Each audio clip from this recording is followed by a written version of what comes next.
Bonjour Gila, Clara Kessous. Merci beaucoup d'avoir accepté notre invitation, donc l'invitation du consistoire israélite du Bas-Rhin et de mon café littéraire, qui a lieu 3 fois par semaine environ à 16 heures. Et je remercie le public et notamment les personnes qui se connectent très régulièrement. Voilà. Gila, c'est assez. Je pourrais parler de. Bon, on va se tutoyer. Je pourrais parler de toi en fait assez longuement vu ton parcours qui est extrêmement dense et riche. Alors, tu vas revenir toi-même dessus. Et je dirais juste que tu es une spécialiste du théâtre avant tout, puisque tu as fait un doctorat. Donc, enfin, d'abord, tu as fait Cagne, Hippocagne, ensuite le conservatoire à Paris, donc en art dramatique.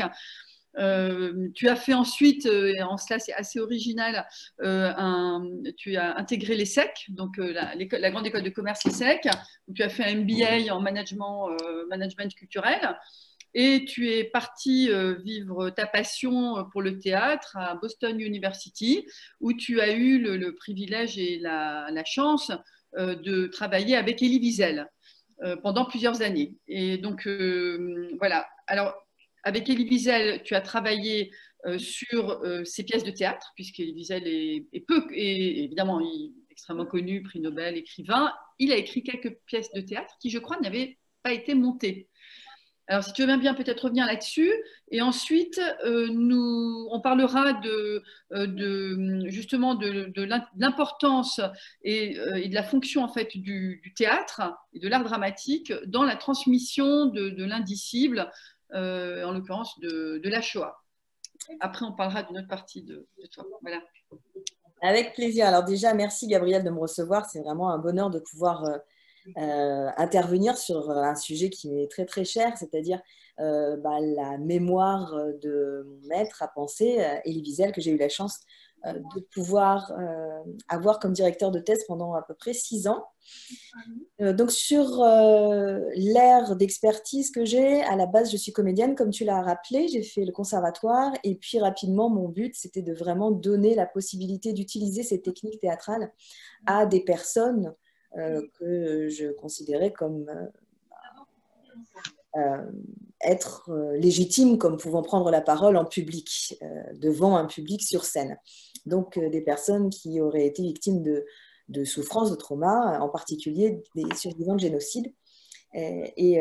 Donc lorsque j'ai fait ce MBA à l'ESSEC, qui était un MBA sur le management culturel, j'ai commencé à produire et à faire jouer certaines pièces à des survivants, notamment les survivants du Rwanda, et j'ai commencé à découvrir des textes qui avaient été écrits par des survivants, et je suis tombée sur ce texte théâtral écrit par Elie Wiesel, publié, et une des rares pièces de théâtre publiées qui s'appelle Le procès de Shamgorod. C'est une pièce de théâtre qui est bouleversante puisqu'il met Dieu en procès pour ce qu'il s'est passé pendant la Shoah. Et donc, lorsque j'ai lu cette pièce, je me suis dit qu'il fallait absolument que je l'interviewe, que je puisse la voir comme témoin, on va dire, que le théâtre était utile dans cette transmission de la mémoire. Et j'ai eu la chance qu'il me réponde et qu'il m'invite à l'Université de Boston et qu'il m'ouvre ses archives pour que je puisse travailler sur ses œuvres de jeunesse, des pièces de théâtre qui n'avaient jamais été publiées. Avec qui personne ne s'y intéressait. Donc voilà. Oui, c'est ça. Si je peux juste interrompre, personne ne s'y intéressait. C'était ses œuvres de jeunesse après les camps de concentration, tout de même. Alors, en fait, les pièces qu'il a écrites datent toutes d'à peu près fin des années 60. Donc, on est entre 65 et 70, bien après, bien sûr, l'expérience des camps. Il les avait écrits en français? Oui. Il écrit d'ailleurs tous ses écrits d'abord en français. Et c'est sa femme généralement qui les traduise en anglais et puis ensuite il relit. Mais sa langue, il dit toujours que sa langue d'écriture, c'est le français. D'accord. Donc aujourd'hui, alors je vois Judith qui dit dans le chat, vous avez vu, vous avez moyen de converser et d'envoyer des questions si vous le souhaitez dans Zoom. Hein, vous cliquez sur l'icône converser en bas et vous pouvez envoyer des questions. Donc je réponds à Judith, si tu me le permets, Gabrielle, Oui, qui oui, je t'en prie. voilà, il y a une pièce qui a été montée à Paris, le procès de Chavgorod. Effectivement, le procès de Chavgorod avait été monté et c'est la seule pièce qui soit du domaine public en fait d'Elie Wiesel, les autres n'ayant jamais été publiées. Pour lui, en fait, je disais justement que les pièces ont été écrites fin des années 60. Il y en a certaines qu'il dit œuvres de jeunesse, donc certaines en fait qui étaient inachevées, donc c'était des bribes, où on voit quand même commencer par exemple des dialogues de certains de ses romans. C'est assez passionnant parce qu'au début, il ne savait pas si ça deviendrait des pièces de théâtre ou alors des romans. D'ailleurs, on va le voir dans une pièce qui s'appelle Zalmen ou la folie de Dieu, qui parle de la question de l'assimilation du judaïsme dans un contexte juif russe. Et en fait, Zalmen ou la folie de Dieu, qui est une pièce de théâtre d'Elie Wiesel, est une adaptation des Juifs du silence qui traite des Juifs de Russie. La situation des Juifs du RSS. Exactement, des Juifs du RSS juste après la guerre, qui était une situation dramatique. Donc, en fait, pour lui, le théâtre, c'est mettre en scène un dialogue. D'accord. Il a un rapport au théâtre qui est assez fascinant et c'est un personnage, enfin moi, tel que j'ai eu la chance de le connaître, c'est-à-dire vers la fin de sa vie, c'est un personnage qui avait gardé un côté très théâtral. On le connaît d'ailleurs avec la publication de La Nuit, quand on revoit les images d'archives, c'est quelqu'un qui avait déjà un sens presque de la dramaturgie, je dirais, dans sa façon de se présenter, dans sa façon même de raconter. C'était un conteur hors pair. Et dans sa façon même, quand on voit le débit de parole, la tonalité et même l'habillement, hein, quand on voit aussi l'évolution de la façon qu'il a eu de penser son personnage, parce que c'était un personnage public qui avait une vraie conscience, hein, c'est ce que je dis de la dramaturgie, du rôle qu'il devait jouer, à la fois politique, à la fois pédagogique et à la fois de conteur et à la fois de juif dans ce rapport aux non-juifs. C'est quelqu'un qui avait vraiment une notion, pour moi, très, très théâtrale. Très théâtral. Alors, ça, c'est intéressant parce que dans ces cas-là, on peut se dire aussi, hein, je me fais l'avocat du diable, que une personne qui travaille tellement son personnage, qui est-il vraiment? Et est-ce que, alors vous qui l'avez bien connu, hein, puisque vous avez travaillé avec lui pendant des années, est-ce qu'il était tellement différent en privé comme ça, même quand il était prof ou lorsqu'on prenait un café avec lui, est-ce que entre cette personne-là et la personnalité publique que nous tous nous connaissions, qui effectivement avait toujours un air dramatique, l'air très, très triste, enfin, et avec la tête toujours un peu penchée, il avait une manière de parler qui était… Est-ce que c'était étudié? Alors, où est la vérité? Où est la vérité? Où est la vérité de l'homme? Alors, c'est très intéressant de poser la question de la vérité. Je pense que c'est quelqu'un qui avait conscience aussi de l'enjeu, de l'image qu'il donnait, à la fois dans le fait d'accepter le poids, de représenter ce qu'était cette communauté. Je l'y étais puisqu'il en reste presque plus de survivants. Donc, au travers de sa voix, il y avait une collectivité, donc il y avait une responsabilité, et cette responsabilité, il la portait comme un fardeau, avec l'image que l'on devait avoir de tous les survivants. Donc au travers de lui, il devait y avoir une mémoire collective qui était vibrante. Et en même temps, un de ses enseignements, c'est que parce que, en tant que juif, j'ai en moi cette Shoah qui est plantée au cœur, je me dois d'être sensible aux souffrances du reste du monde. Donc à partir de là, on le voit sur le terrain, hein, rappelez-vous, que ce soit revenir l'émission qu'il avait faite avec cette présentatrice très célèbre là, américaine. Oui. Voilà, vous pouvez m'aider, je retrouve même plus son nom. C'est pas grave, c'était aux États-Unis. Donc voilà, c'était aux États-Unis, il était revenu dans la fin de sa vie dans le camp d'Auschwitz. Donc, il y avait cet homme de terrain, mais c'est aussi quelqu'un qui était un homme politique, donc on le voit très proche de Mitterrand. De toute façon, il a réussi à écrire grâce à Mauriac, donc c'est quelqu'un aussi qui avait cette responsabilité du poids que devait avoir la mémoire de la Shoah au niveau de la cité, au niveau du politique. Maintenant, en tant que pédagogue, en tant que professeur, c'était quelqu'un, et en tant que conteur, hein, j'insiste parce que une fois par an, à l'Université de Boston, on avait la chance, dans le grand auditorium qui pouvait contenir à peu près 3000 personnes, on avait la chance d'avoir 3 conférences. Une conférence qui était plutôt littéraire et une conférence qui touchait au monde du chassidisme, une troisième beaucoup plus versée sur le Talmud, et celle qui touchait au chassidisme, celle qui touchait au récit, à l'histoire, on va dire, l'illustration, elle était vibrante et très humoristique. C'était quelqu'un qui avait un humour absolument incroyable, c'est quelqu'un qui nous faisait rire, sourire en classe, c'est quelqu'un qui aimait profondément transmettre parce que pour lui, la transmission directe n'avait pas le risque qu'encourait l'image, justement, lui qui se méfiait des images, en particulier à la fin de sa vie, de donner à voir quelque chose qui pourrait être une seule vision de la Shoah. Pour lui, justement, le plus difficile dans le récit de la Shoah, c'était aussi de pouvoir laisser l'imaginaire travailler dans l'inimaginable. Et c'est pour ça que dans les pièces de théâtre que j'ai pu mettre en scène, par exemple, j'ai eu le droit de les mettre en scène une seule fois.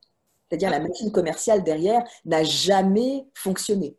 Et tous les comédiens, et tous les, et qu'ils soient professionnels, semi-professionnels, non professionnels, les survivants de la Shoah, les enfants, les petits-enfants, les arrière-petits-enfants qui travaillaient avec moi, qui étaient sur scène, savaient qu'il y avait ce moment de rencontre pas seulement de recréation, mais juste un imaginaire collectif qu'on met en commun à un moment donné, qui ne se recréera pas, puisque la vidéo, je vous ai envoyé des liens vidéo, vous voyez, c'est pas la même chose. Il y avait ce moment-là de communion pour essayer d'imaginer l'inimaginable.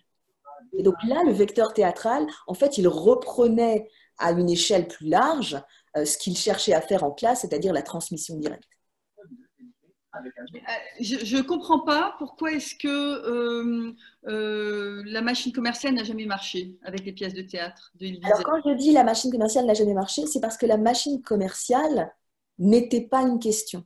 C'est-à-dire que moi, quand je l'ai approché et quand il m'a dit être touché par la question du théâtre, le but n'était pas ensuite de faire des tournées avec ces pièces ou d'engranger de l'argent avec ces pièces. Le but, c'était de créer des moments de recréation, de co-création d'un traumatisme commun avec des gens qui avaient vraiment vécu cette horreur sur scène, donc avec d'autres survivants que lui, avec des personnes qui venaient assister. Et cela, bénévolement, les personnes venaient, c'était absolument gratuit pour tout le monde. Et il y avait un seul moment, une seule soirée. Et ensuite, on se dispersait avec cette idée qu'il y a eu un moment comme ça de connexion intense. Donc je dis que la machine commerciale n'a pas marché, c'est-à-dire que normalement, le théâtre, et c'est pour ça que le théâtre, c'est un vrai métier. Hein, la télé-réalité, ce n'est pas du théâtre. Le théâtre, un comédien, c'est quelqu'un qui est payé pour pouvoir faire et refaire un rôle pendant, s'il a de la chance, une centaine de fois. Et un comédien qui doit manger une banane dans une scène de théâtre alors qu'il déteste les bananes, il devra la manger pendant 50 et 100 fois. Et s'il est bon, il arrivera à nous faire croire que c'est la première fois qu'il mange cette banane. Donc là, on n'était pas du tout dans cette, comment dirais-je, dans cette machine théâtrale qui est en fait le mécanisme qui fait tenir la machine au niveau commercial. D'accord. Donc là, on était dans l'utilisation d'un vecteur, l'art dramatique, pour exprimer l'indicible, pour exprimer donc enfin, l'histoire, le ressenti, appelons ça, et puis bon, tout simplement pour jouer une pièce en fait. Et jouer une pièce. Alors, et ça, c'était à cause du sujet en fait qu'il voulait pas, que c'était pas fait pour être commercialisé. Alors en fait, pour avoir étudié aussi beaucoup ses mémoires, il a deux tomes fantastiques de mémoires. Il dit que la première fois justement que le procès de Shamgorod avait été monté, c'était pour une célébration de déclaration d'indépendance. D'ailleurs, on y est presque, on est encore dans la célébration de Yom HaShoah, mais la déclaration d'indépendance arrive bientôt en Israël. Et là, la présidente d'Israël à l'époque, bien sûr, vient le trouver, pas la présidente, pardon, Golda Meir, donc Première ministre, arrive vers lui en lui disant on voudrait monter une pièce, une de vos pièces qu'on aimerait monter, le procès de Shamgorod. Oui, c'était le procès de Shamgorod. Et ils l'ont fait avec de la musique yiddish, à la façon, il le décrit d'ailleurs, violon sur le toit. Et quand il a vu ce travail-là, il disait, mais on ne peut pas prendre comme prétexte ce que j'ai pu écrire sur la question de la Shoah pour en faire une pièce folklorique sur la culture juive. Et donc, il a même été jusqu'à essayer de boycotter en disant, je ne veux pas, je ne vous donne pas les droits. La pièce a quand même eu lieu. Et il en a conçu quand même une grande amertume en se disant, mais finalement, en tant qu'auteur, bah, l'œuvre nous échappe. Hein. C'est le principe du théâtre, hein. C'est le metteur en scène qui redonne à chaque fois un nouvel éclairage, un nouveau sens. C'est le pouvoir de relecture en fait que peut faire un metteur en scène et de redonner vie à des pièces. Et ça l'avait profondément déplu, ce qui fait que quand il donne l'autorisation, au niveau des droits pour qu'une pièce soit jouée. Bon, maintenant, il y a toutes sortes de choses qui sont faites et peut-être qu'il y a des pièces qui sont jouées aujourd'hui sans l'autorisation ni de la famille, ni des droits d'auteur.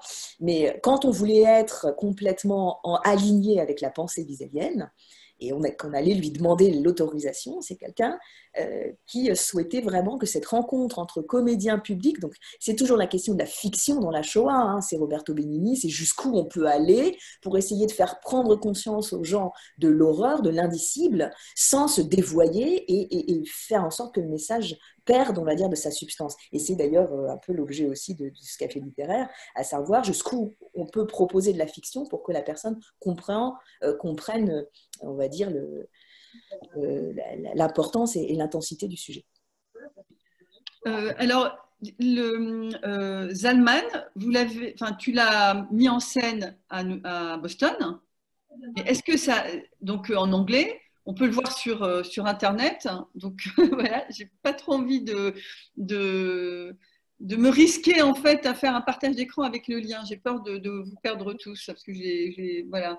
Enfin, vous pouvez Zalman, Gila Clara Jesus, mis en scène par Gila Clara Jesus, on trouve facilement sur Internet. Et donc vous l'avez fait en anglais. Enfin, vous l'avez fait en anglais.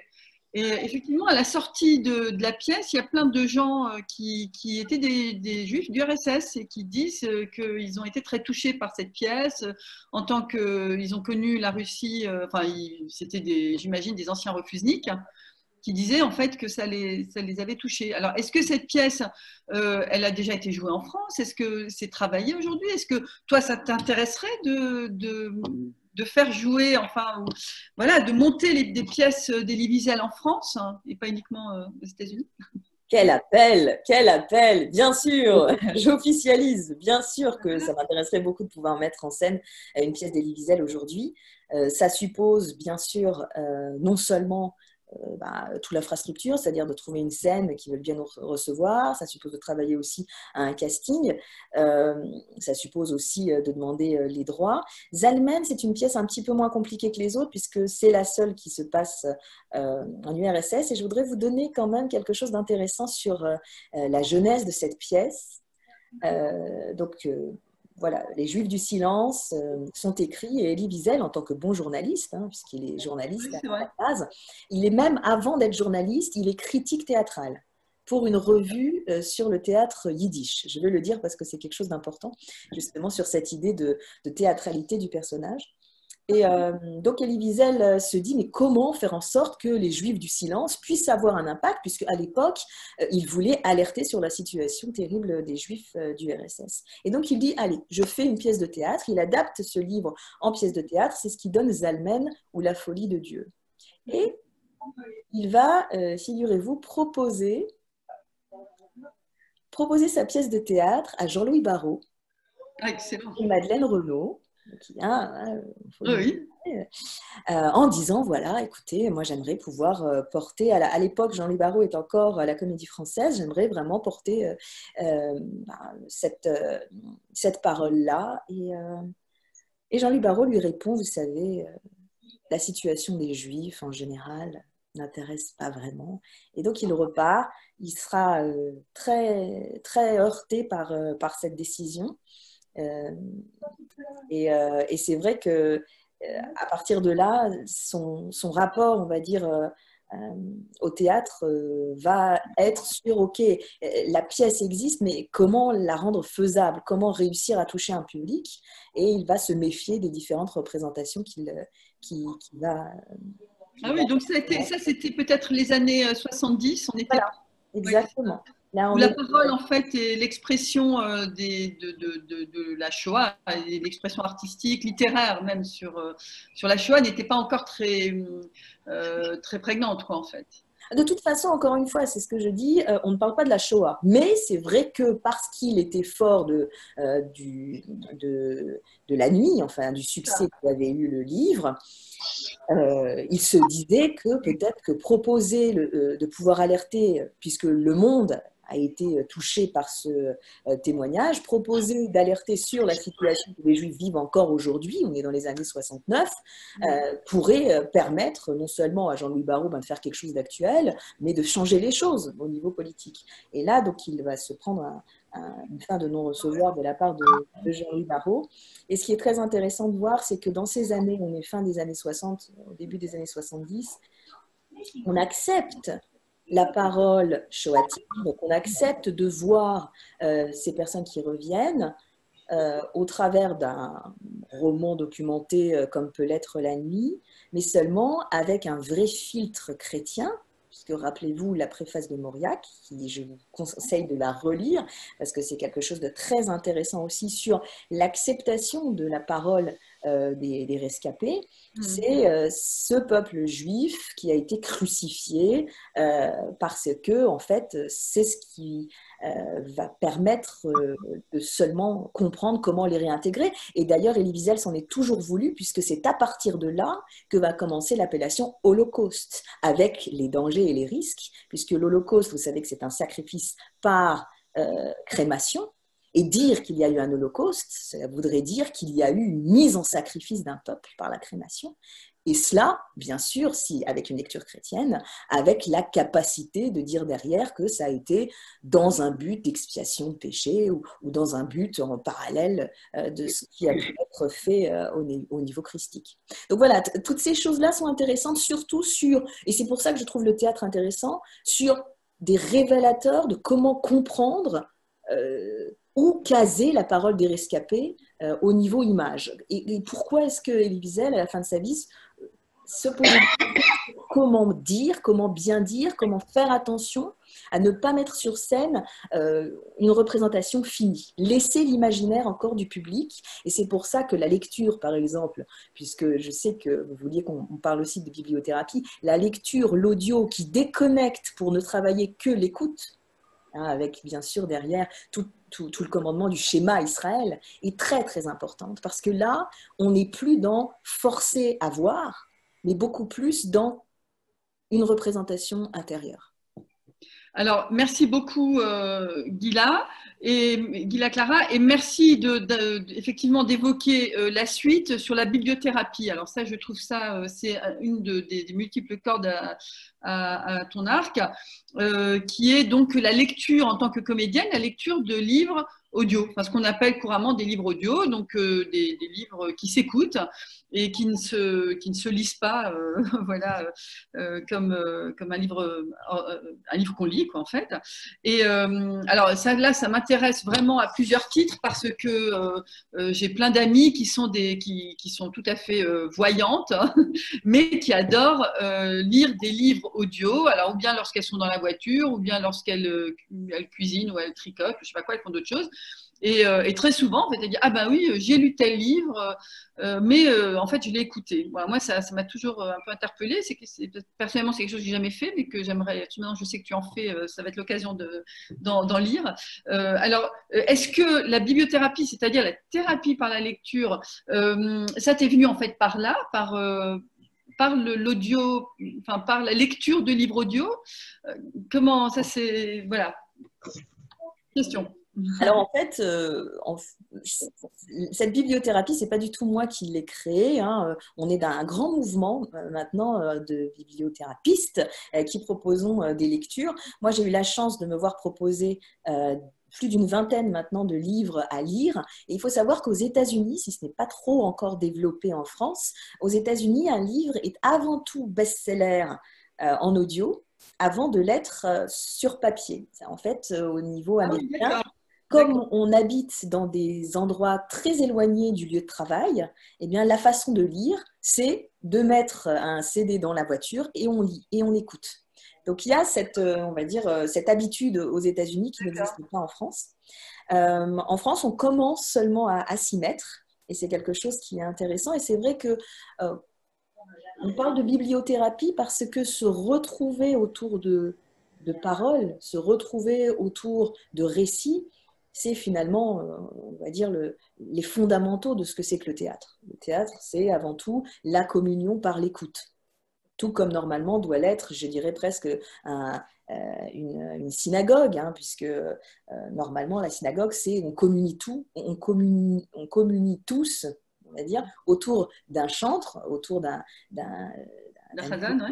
voilà, d'un chazan, d'un ministre officiant, et puis quand c'est notre tour de participer, on participe. Donc on a quelque chose qui est assez proche de ça en termes de bibliothérapie, et puis ce qui est formidable, c'est cette création imaginaire qui tout d'un coup a une dimension tellement plus profonde que la représentation en elle-même. Alors, c'est vrai que c'est très différent de la lecture, où là aussi, on n'a pas la représentation, mais la lecture force encore les yeux à être actifs, alors que la bibliothérapie, on peut fermer les yeux, on peut complètement se focaliser sur uniquement le sens de l'écoute, et je parlais de schéma Israël, on est là en fait dans un sens qui est sous-exploité, et en temps de confinement, on le sait, entre les réunions en visioconférence et puis tout ce à quoi on doit être alerté, les news, enfin bref, vraiment l'utilisation accrue des yeux qui doivent tout le temps nous mettre en alerte. Et donc, du coup, on commence de plus en plus de voir combien la bibliothérapie peut être utilisée. Et alors, thérapie, pourquoi? Parce qu'il y a, figurez-vous, des contes thérapeutiques qui ont été écrits, alors que ce soit par des auteurs comme Jacques Salomé, qui a fait des contes à guérir, contes à grandir, un magnifique conte. D'autres auteurs aussi, je vous conseille de pouvoir taper sur Google et vous verrez beaucoup de choses apparaître. Le Baal Shem Tov, qui est le créateur du mouvement chassidique, par exemple, a été un des, on va dire, fondateurs de cette technique, à savoir parler de contes qui n'ont l'air de rien, qui ont l'air d'avoir une acception très simple, alors que finalement, ils touchent au plus profond du sens de la Torah et du Talmud. Donc oui, en bibliothérapie, pour moi, c'est quelque chose qui marche bien. Et figurez-vous qu'en ce moment, on a tout un groupe qui va proposer des lectures dans des EHPAD au travers de visioconférences. Et donc là, on va aller de contes thérapeutiques à des ouvrages qui vont être des classiques. Et je vous conseille vraiment de pouvoir voir. Moi, je fais partie de cette association. Il en existe d'autres qui s'appellent Love for Livre. Donc Love for Livre avec livre au pluriel. Mais je vous enverrai de toute façon toutes les références grâce à Gabriel.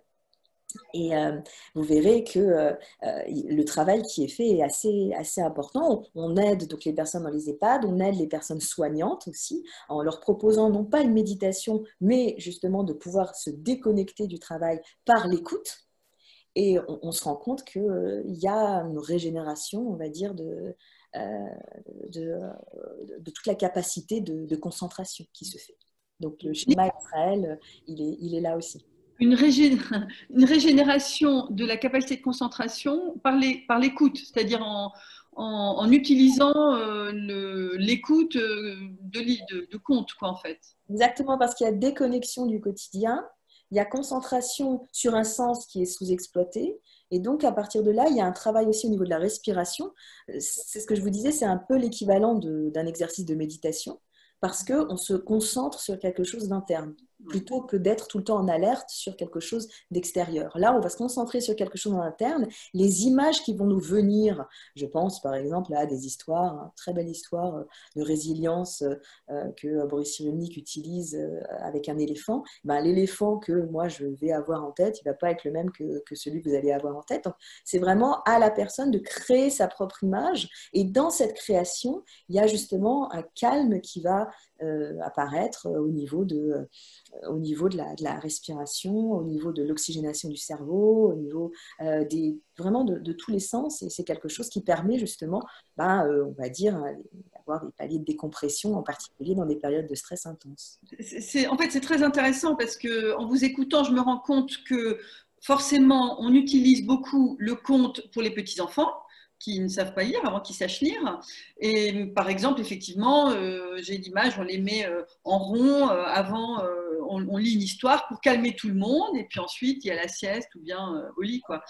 Donc finalement, cette écoute et effectivement ce calme induit par une situation d'écoute de conte, elle existe pour les petits-enfants, voilà, depuis la nuit des temps, je pense.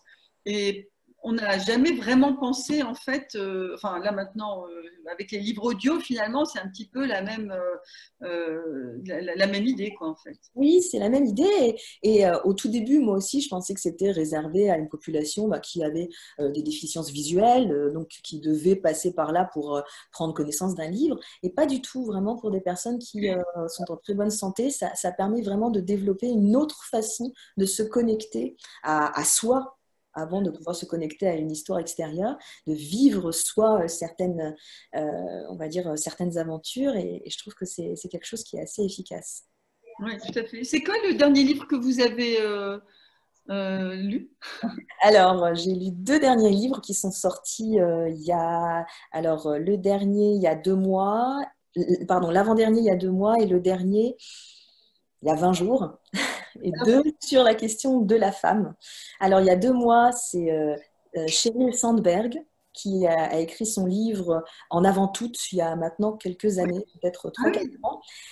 Sheryl Sandberg, qui est bien connue pour avoir été numéro 2 de Facebook, c'est une jeune femme juive qui explique combien elle a dû avoir de force pour pouvoir percer en tant que femme et pour pouvoir réussir à devenir l'entrepreneuse qu'elle est. Très belle Elle était la histoire. numéro 2 de Facebook, c'est ça? Voilà, numéro 2 de Facebook. Et en avant toute, a créé un magnifique mouvement qui s'appelle Lean In. Et là, vous verrez ce mouvement Lean In, on le retrouve pour le Woman Empowerment, donc aider les femmes à pouvoir oser briser le plafond de verre, en particulier en entreprise. On le retrouve dans tous les pays avec différents groupes de parole pour que les femmes puissent oser être de plus en plus actives en entreprise et surtout demander les mêmes salaires que les hommes, entre autres. Donc ça, c'est l'avant-dernier livre. Le dernier livre, là aussi, c'est encore… enfin bon, non, allez, j'en ai fait encore un entre, parce que j'aime beaucoup faire ça. Donc le dernier livre chez Audiolib, c'est-à-dire le groupe Hachette, ça a été Le consentement de Valeria Springora. D'accord. Et là aussi, un livre qui touche au harcèlement des jeunes filles, puisqu'il reprend le harcèlement qu'a pu faire Gabriel Matzneff. Ouais. Un livre qui a eu une grosse résonance là au début de l'année 2020. Et c'est un livre qui est sorti en audio là il y a à peu près 15 jours. Et donc entre-temps, il y a un très beau livre qui vient de sortir, que j'avais enregistré il y a quand même quelques mois, mais qui vient de sortir. Donc c'est pour ça que je vous en parle. C'est un livre de contes pour enfants qui utilise la psychologie positive, qui s'appelle Les Blipous, B-L-I-P-O-U-X, qui sont des petits personnages comme ça étranges et qui viennent parler à l'oreille des enfants. B-L-I-P-O-U-X, les Blipous. Et vous verrez sur le site Parents du monde entier, vous verrez que comment dirais-je, cette approche de la psychologie positive pour les enfants, c'est une approche qui s'appelle Faber et Maslich, qui est inspiré du fantastique psychologue Chaim Ginott, qui est survivant des camps et qui a été le premier à se pencher sur la question de la parole non violente pour l'enfant. C'est un homme absolument incroyable. Et Faber et Maslich étaient 2 femmes qui étaient disciples de Chaim Ginott. Après les camps, il va s'installer aux États-Unis. Et là aussi, c'est quelque chose qui est absolument fabuleux. Beaucoup d'ateliers Faber et Maslich existent aujourd'hui en France. Je vous conseille de pouvoir Faber et Maslich. Faber et Maslich qui ont fait un livre, un best-seller qui s'appelle « Parler pour que les enfants écoutent ». Oui, parler pour que les enfants oui, écoutent ça, c'est et cool. écouter pour que les enfants parlent. Donc, vous verrez, il y a vraiment des choses magnifiques. Et donc, les Blipou, donc ce fameux conte que j'ai enregistré, a été écrit par Fabien Remaslich pour appliquer au travers de contes les préceptes de psychologie positive, de communication non violente dès l'enfance. Alors, merci. Moi, je prends des notes hein, parce que c'est bien, ça donne envie de lire et d'écouter.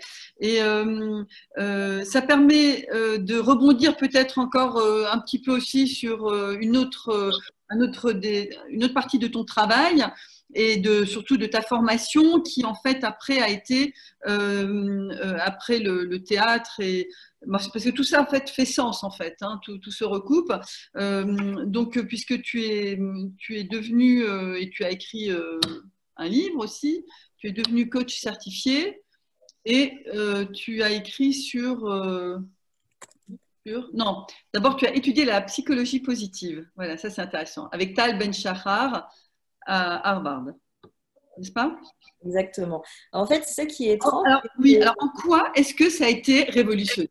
Voilà, bah, ça, ce qui est très étrange, c'est que quand je regarde mon parcours, c'est un parcours, on va dire, qui propose, comme chacun, de pouvoir être, on va dire, de pouvoir trouver son chemin à la fois dans un épanouissement professionnel et personnel.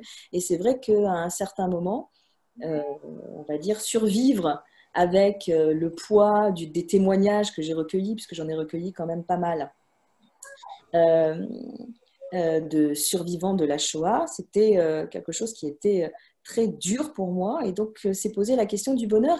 Et finalement, la question du bonheur, elle m'a été même transmise par Elie Wiesel lors d'un de nos derniers entretiens, où il disait qu'il voulait, dans son envie de transmettre, pas seulement que les jeunes générations continuent un travail de mémoire dans la lamentation, mais qu'il y avait aussi quelque chose à trouver dans une certaine joie, dans un certain espoir qui devait être donné par les survivants.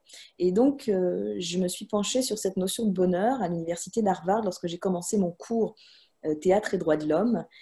C'était les débuts de Tal Ben-Shahar, le fameux professeur de bonheur. Et j'ai pris ce cours. Quand vous êtes prof à Harvard, vous pouvez prendre n'importe quel autre cours gratuit. Et donc, j'ai pris ce cours sur le bonheur. Et c'est vrai que j'ai été assez bluffée. En bonne française, j'avais beaucoup de réserves. Et puis, j'ai été bluffée par l'aspect très scientifique, très basé, fondé sur des recherches. Et à partir de là, je vais non seulement me certifier à la méthode, mais je vais lui apporter le savoir-faire que je peux avoir au niveau théâtral, c'est-à-dire je vais essayer de mêler des exercices qui permettent d'incarner la psychologie positive, qui permettent d'infuser, on va dire, la psychologie positive au niveau du corps. Donc exercices d'improvisation, de posture et surtout, on va dire, de jeu de rôle. Donc ça, c'est ce que je ferai avec Tal Ben-Shahar, euh, qui va me proposer de pouvoir devenir coach, puisqu'il me dit ton envie de transformer comme ça la société, elle est très bonne. Mais sache que tu n'as pas seulement à travailler avec des personnes qui ont été dans la plus grande souffrance possible, mais qu'au contraire, il y a aussi la possibilité que tu puisses transformer cette société en travaillant dans l'institution même, dans les entreprises, dans les organisations et dans... est-ce que la psychologie positive peut aussi s'appliquer aux situations post-traumatiques? Alors, la psychologie positive, il faut comprendre qu'elle n'a pas de capacité euh, de, Thérapeutique. voilà, de soins. D'accord? Ce sont des méthodes qui permettent de travailler ce qu'on appelle les individus qui sont sur la pente dépressive, donc des personnes qui n'ont pas de lourds traumatismes psychiatriques. Donc là, c'est la psychologie positive, ça touche pas le domaine psychiatrique, mais il y a de très très bons résultats dans une population qui n'a pas de symptômes psychiatriques. Et donc la psychologie positive part du principe de ne pas essayer de régler le pourquoi on est malade, mais de régler le comment on peut aller mieux. C'est-à-dire qu'on ne permet pas à la personne de revivre des traumatismes qu'il aurait pu avoir dans l'enfance et qui seraient la raison pour laquelle la personne se sent mal aujourd'hui, Mais on essaie de travailler sur les forces de l'individu pour lui proposer en fait d'aller mieux et lui proposer de lui montrer comment la personne peut aller mieux. Et ça, c'est assez intéressant et assez révolutionnaire parce que on passe à côté de quelque chose qui est lourd en termes de thérapie pour tout de suite redonner, rebooster la personne et montrer que la personne peut aussi avoir les ressorts si il prend ou elle prend le temps de pouvoir se sortir de situations qui sont difficiles. Ça a été un constat qui a été fait là aussi par Martin Seligman, juif également, chercheur, dans les années 90, que en fait la notion de bonheur n'a rien à voir avec la situation physique, mentale, sociale de l'individu. C'est-à-dire qu'on peut être dans une parfaite santé et être malheureux. On peut être parfaitement sain au niveau psychologique, au niveau physique et être malheureux.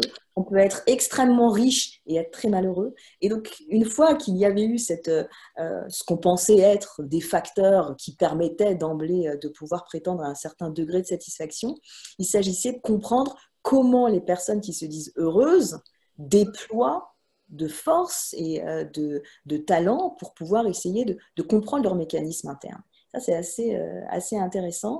Et qu'est-ce qu'on a à apprendre de ces personnes? Alors, en France, on parle bien sûr de l'imbécile heureux, hein, mais les personnes qui se disent heureuses ne sont pas des imbéciles, loin de là. Il y a des choses à apprendre d'elles. Et c'est pour ça c'est pour ça que Vaut mieux côtoyer des gens heureux. Donc, voilà. Et bah, écoutez, non, c'est très intéressant. Quel est le titre de ton livre, en fait? Alors, le livre s'appelle « Le grand livre de la psychologie positive ». Ça a Ah, été paru chez Erol.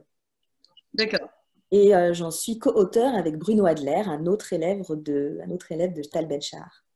d'accord. Le grand livre de la psychologie positive. Et donc, ok, donc cette fois-ci, c'est en français. Alors, il y a un livre, mais je crois auquel tu as également collaboré, c'est Le bonheur d'être leader. Voilà, alors le bonheur d'être leader, les autres Le titre livres, m'a interpellée. C'est les- vraiment un bonheur les- d'être leader? alors, le bonheur d'être leader, c'est un livre auquel j'ai collaboré en tant que narratrice. J'ai eu la chance d'avoir été choisie par Tal Ben-Shahar pour être la lectrice de tous ses livres. Et donc, j'ai enregistré L'apprentissage de l'imperfection, j'ai enregistré Conversation avec mon coiffeur, qui est un livre vraiment intéressant que je vous conseille de lire, qui est très drôle. Et puis, Le bonheur d'être leader. Le bonheur d'être leader, il l'a fait avec Angus Ridgway, qui est un ancien de chez KPMG et qui, justement, a montré que les leaders, généralement, avaient une grande solitude, la solitude du pouvoir, et qu'ils avaient aussi le droit de se poser la question du bonheur. Et donc, à l'intérieur de ce livre, on trouve toutes sortes de réflexions, de conseils qui permettent aux personnes qui détiennent le pouvoir eh bien, d'être décomplexées, on va dire, de l'avoir et de pouvoir l'utiliser à bon escient dans une volonté, on va dire, de retrouver une certaine sérénité. Donc, est-ce qu'on peut être heureux en tant que leader? Je vous laisse lire le livre ou l'écouter, si vous voulez m'entendre, pour en trouver la réponse. En tout cas, c'est chez Erol. Le bonheur d'être leader, oui, je crois qu'il est paru également chez Erol. C'est d'accord. Bah, merci beaucoup Clara, parce que c'est vraiment très intéressant. Et puis on suit bien en fait votre parcours. Comment est-ce que depuis une première passion qui est celle du théâtre, en fait, vous êtes celle du théâtre, ensuite de la littérature, en l'occurrence de Elie Wiesel, hein.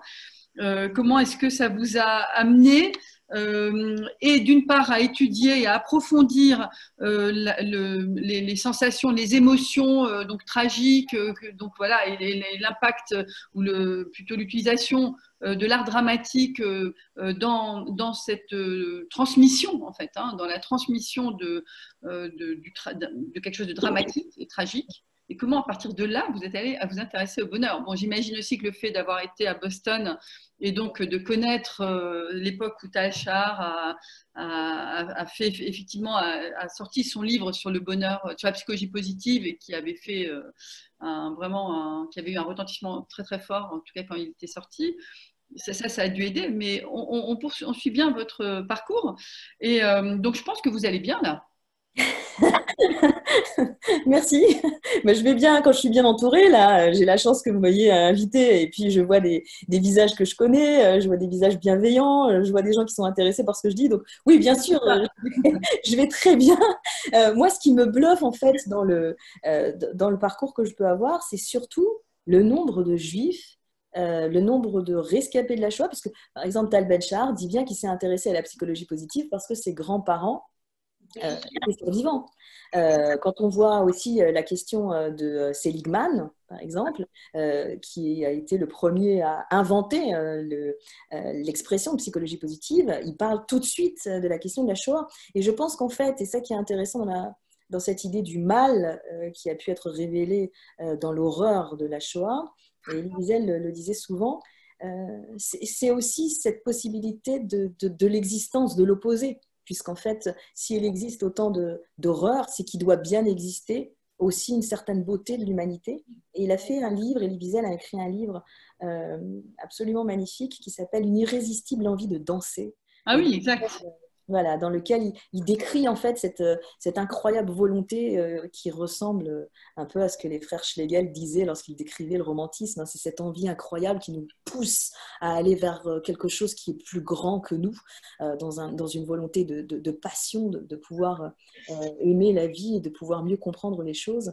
Et ça, c'est incroyable de savoir que ces personnes qui ont vécu l'enfer, ils l'ont retrouvé. Ils l'ont retrouvé avec une résilience à toute épreuve. Et si eux l'ont retrouvé, eh bien, c'est presque indécent que nous, on ne réussisse pas à l'avoir aujourd'hui.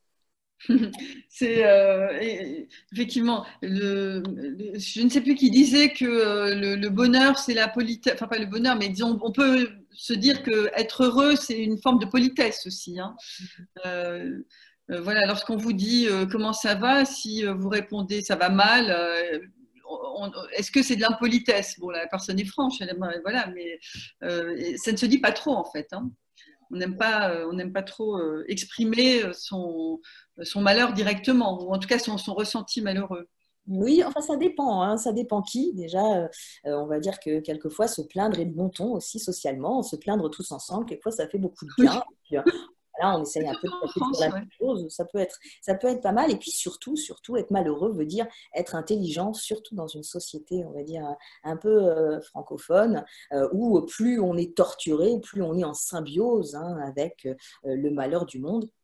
C'est sûr que là, au niveau du confinement, on a plutôt intérêt à se poser vraiment des questions sur comment on se sent au niveau déjà individuel, puis au niveau des personnes avec qui on est enfermé, puis ensuite avec le reste du monde, parce que sinon, on s'écroule très très vite par toutes les nouvelles alarmistes. Donc oui, il y a la politesse, on va dire, d'être bien dans certaines sociétés, et puis il y a aussi le bonheur de se plaindre qu'il faut enlever à personne.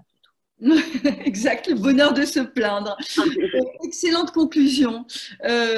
Merci beaucoup, Gila Clara. C'était hyper intéressant. Il y a quelqu'un qui l'a écrit là aussi sur le mur, hein, Myriam, qui dit que c'est très intéressant.